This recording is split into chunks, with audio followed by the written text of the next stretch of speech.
guys, it's Thursday morning and I have my hair half dried and half not, but I have to go video something for you.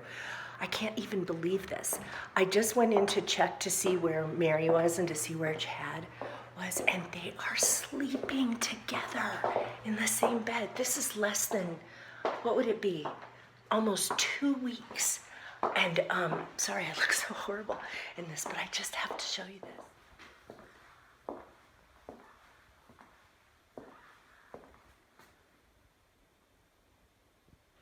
You guys, it's the afternoon. I went and spent the day with my parents, but I just got something I got a thing in my mailbox that said I had a package, but I guess because I wasn't home, they didn't leave it, and so I came over here to the post office to get it, and I didn't. I thought, what would they have left at the post office? But it is the photo book that I had made of the dogs. I haven't looked at it yet, so let me open it up and show you part of it.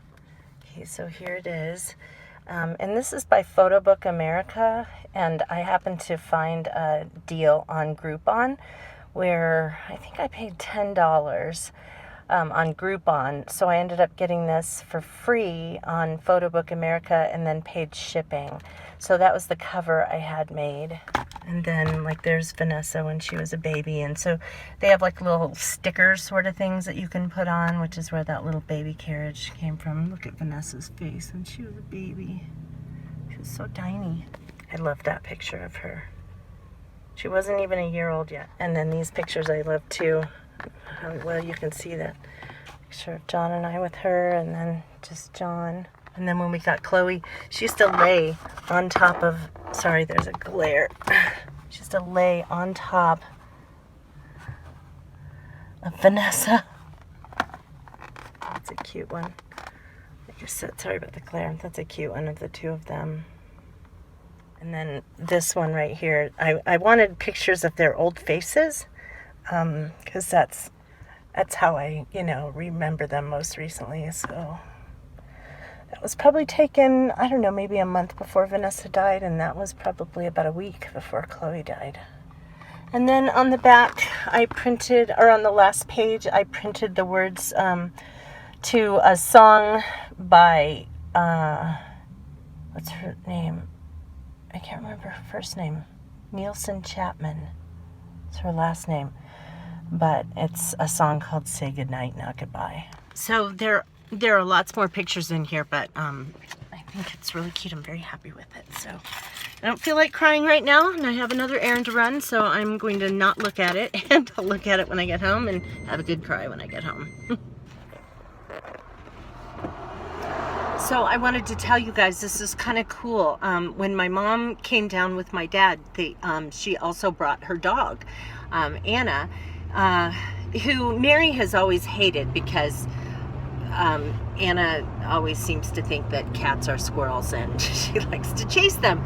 And yet a couple of times Mary has charged Anna, just like she's going to attack her, but actually doesn't even touch her. And Anna just yipes and cries and runs away, and then she pouts like, the kitty hurt my feelings. And so it's kind of funny.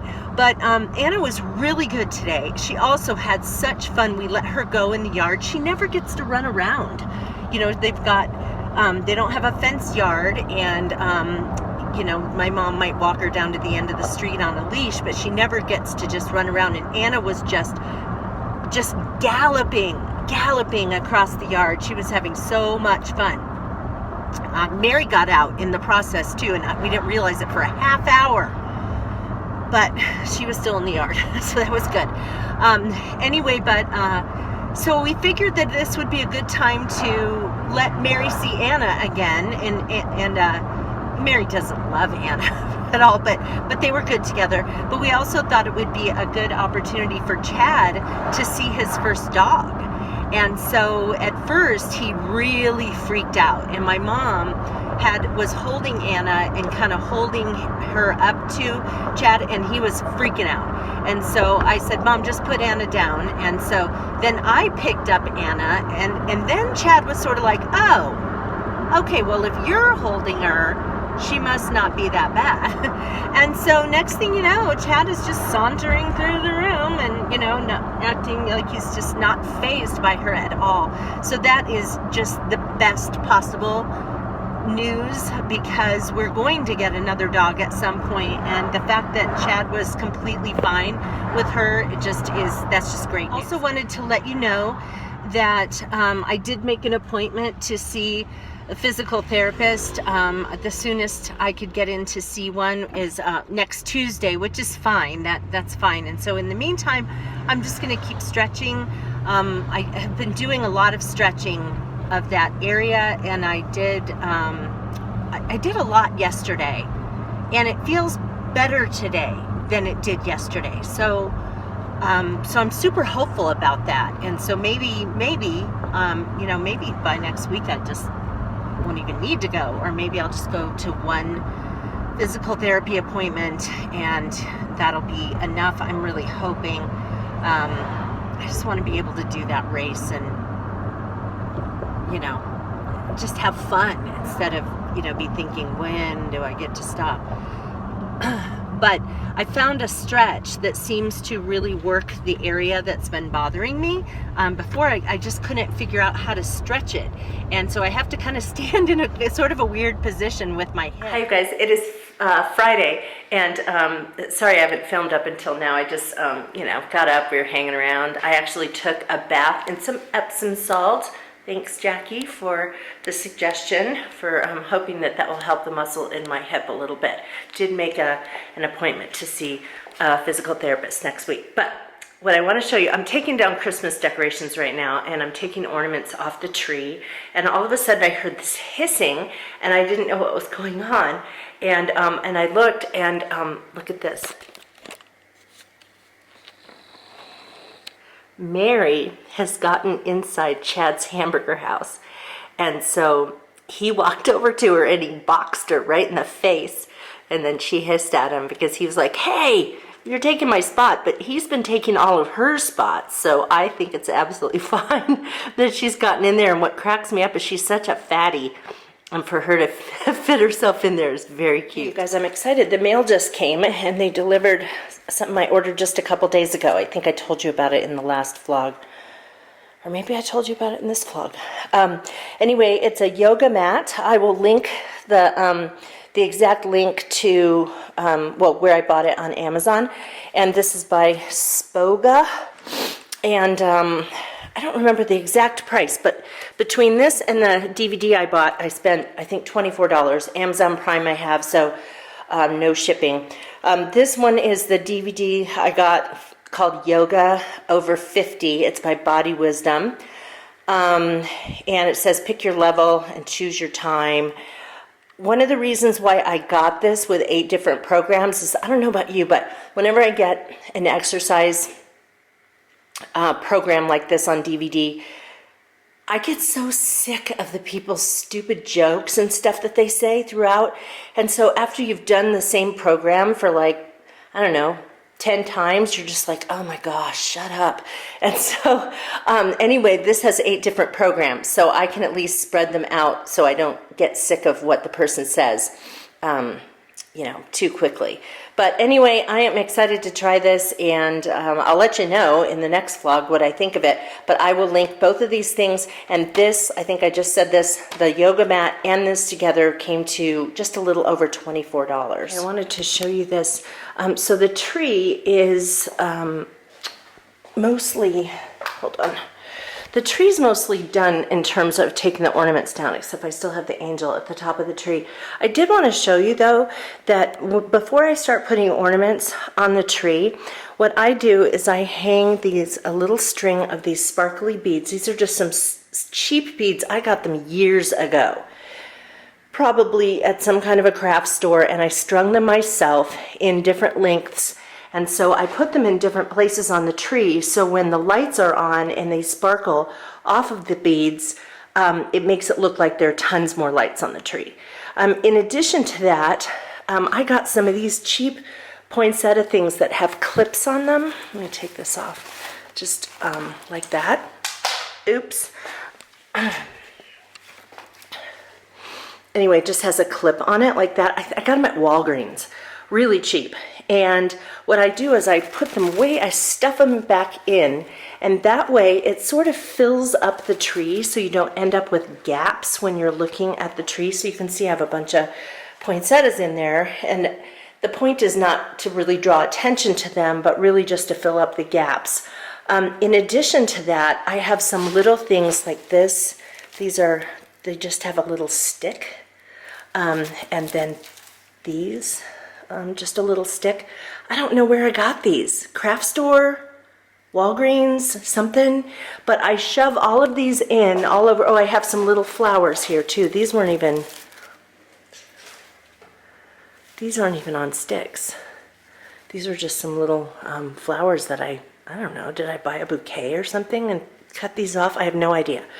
But I shove these in here, and then it just really makes for a nice, really full tree when you put all your ornaments on. So now is the time to be looking for things like that, to go to Michael's and even Walgreens, any kind of drugstore that sells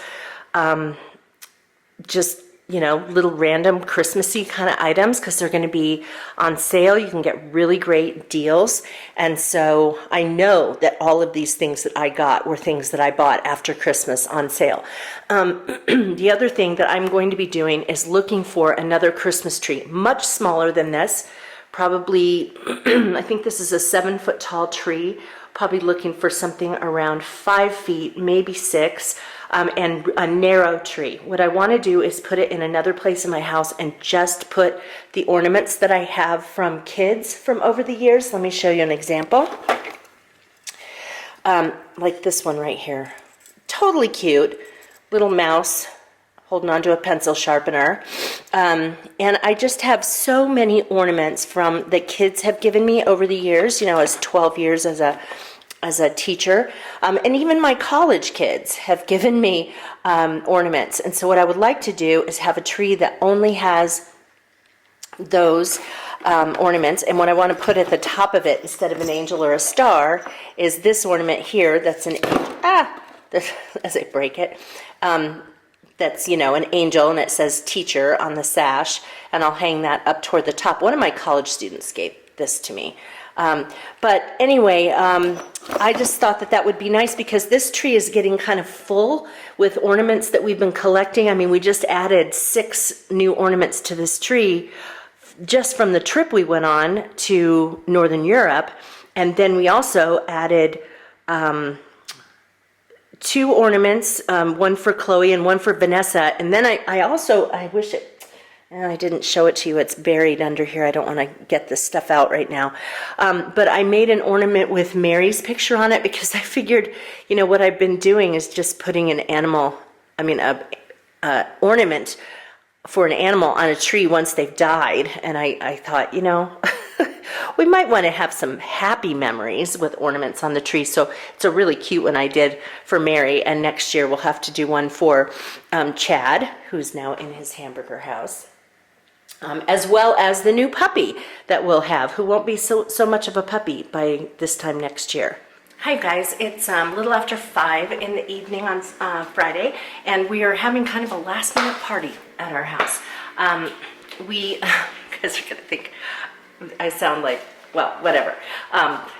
We like to watch mixed martial arts fights, and there's a fight tonight, and so my husband just happened to think, why don't we invite a few of the neighbors? So the girl who's the cattle rancher 2 houses down, he sent a text to her and her husband and said, do you want to bring the kids and come on over and watch the fights with us, and we're fixing dinner. And she said, yeah, but the neighbors across the street want to come too, and apparently they were with them at the time, and so they like watching these fights too. So quickly ran to the store and got some stuff to make my tried and true spaghetti and meatballs recipe. In fact, I will list it for you. How's that? In the space below. This is just one of those recipes that you just have to hang on to, and every time I fix it, people love it. A friend of mine gave it to, this was interesting. This was for a wedding gift 20 years ago.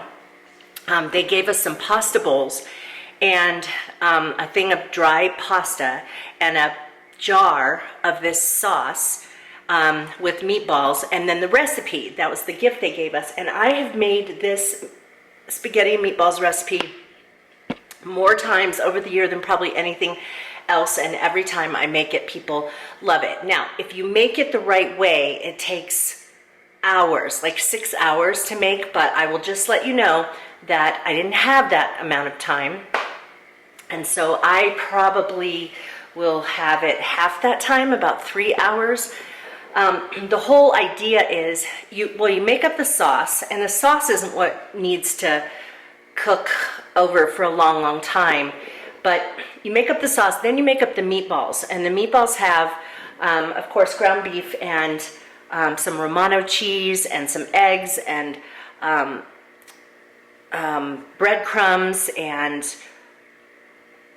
basil and oregano and salt and pepper and all that kind of stuff. So I'll put it in the space below for you. But anyway, actually, you know what I'm going to do? I'm trying to get my blog off to a kickstart. My littlegreenfarmhouse.com. Go over there and check that out.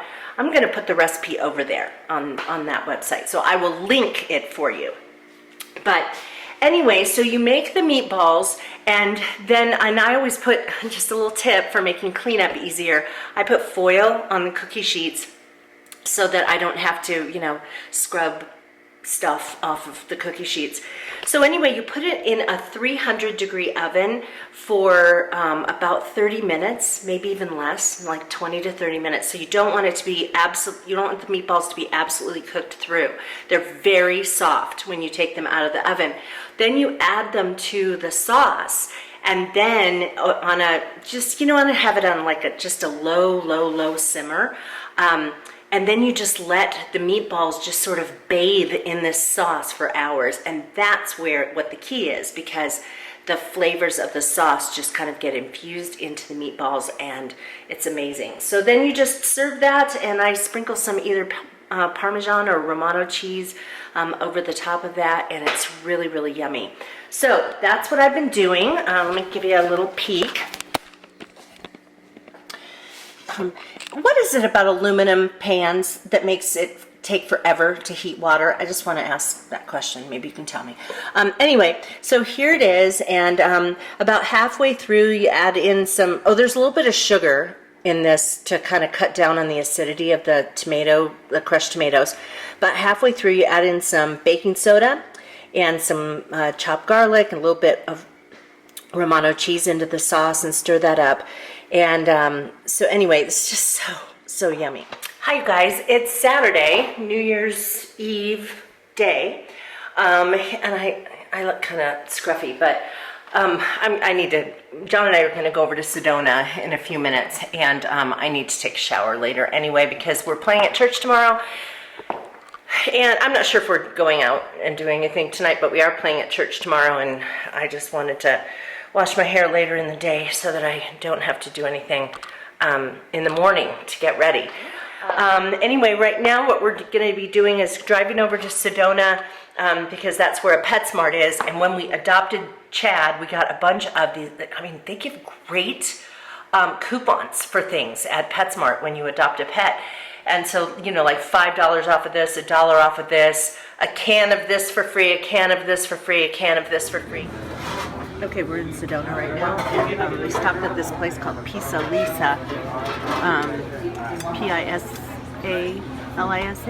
and it has amazing Italian food, pizzas in particular. Yeah, really fancy. John's has like caramelized onions and mushrooms, and mine has gold. It has gold. It's made of gold. It's made of gold. It's made of gold. Mine is eggplant and ricotta and arugula, and anyway, super tasty. We are definitely going to be taking home a lot of pizza. Hi, you guys. I just came back over to my house from the house across the street. We've been over there playing darts with our neighbors. We weren't quite sure if we had New Year's Eve plans, but our neighbors invited us over. A couple of the neighbors are over there. So we're playing darts, and it just got dark. Got a little light show going on here from the Christmas lights. Anyway, I came back over here to get a jacket. Oh, I wanted to tell you about the hors d'oeuvre that I made to bring over there. There's one, it's called, I made two versions. This one is called ramaki, and it's a water chestnut wrapped in bacon. You stick a toothpick in it, cook it and until the bacon is crispy, and you put it in a sauce that is ketchup, brown sugar, and a couple splashes of Worcestershire sauce. Really, really good. And then my husband's version that he likes to make is a date stuffed with an almond wrapped in bacon, and then you stick a toothpick in and bake it until the bacon is crispy. And those are really good too, and it caramelizes and it's sweet and really yummy, but you have to be really careful about how many of those you eat, because if you eat more than about 6 or so of those, you will spend the next day in the bathroom. But they're really yummy. So we brought both of those over, and everybody is loving those. Like I said, we're playing darts. I have won a couple times, and I don't play darts, so total beginner's luck. But it's only about 7:30, and they're calling it quits at about 9. So it's going to be an early night here on New Year's Eve, which is fine with me because I don't really feel the need to stay up until midnight. So anyway, I should head over across the street now, and if I keep talking to you while I walk over there, we're gonna be in the dark. So I'm gonna say goodbye. Hi you guys, Happy New Year. It's New Year's Day, and we just got back from church, playing at church. John was playing drums, I was singing. So one of the things I'm doing right now is tossing Christmas cards. I just tossed a whole stack of regular Christmas cards, but then you end up with these pictures that people send you that are adorable, family pictures, and you kind of feel bad just toss them in the trash. Well, yesterday, it was a few days ago on the news. I'm trying to protect people's privacy, so I'm not showing faces. But the other day on the news, they were talking about what to do with cards like this. And so they said one of the things that was a suggestion was to take a picture of the picture. So let me get one where you won't be able to really see anybody up close. So okay, so here anyway, what I would do is get closer to it, and I would take a picture of this picture, and then for my friends I would use this as their contact, as their photo in their contact in my phone. So I just finished doing a yoga routine, and I'm really, well, first of all, thank you to all of you who gave suggestions. Many of you said it's probably sciatica. I think you're right. I go to a physical therapist on Tuesday, but I have, I bought the yoga mat, and I also got that DVD with different routines on it. I have not used that one yet, because what I've been doing, and this is another thing that several of you suggested to look some things up on YouTube. I will link several of the videos I found for sciatic pain, and I've been doing those, and really so nice. One I did yesterday did a lot of stretching of the legs, and so it's on this side that I'm having trouble, and so those stretches felt so good. And then today I did a different routine, and this one did no stretches of the leg. It was all things like to just kind of kind of open up the back and everything, and the stretches felt amazing, and when I was finished, my leg felt better. So, guys, I'm sitting here editing what I have so far, and I'm already over 20 minutes, so I'm just going to go ahead and end this vlog for now, and we will see you in vlog number 2.